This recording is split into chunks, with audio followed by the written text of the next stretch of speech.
1018 on the Disney Wish. And this is a category 3A. It is a family concierge stateroom with veranda. We've been living in it a couple days, so you'll have to excuse some of our stuff. We've already got our robes out there. And like all of these, this category, these are Tangled themed. And they sleep 5. You can see on the couch here, and a pull down up there, and a Murphy bed right there. And storage back over that way. We've got our fruit.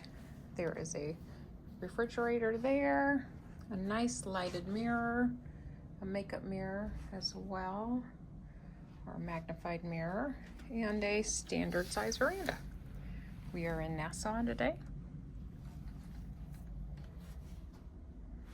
And that is it. These are some of the least expensive ways to get into a concierge room, and it's a great size.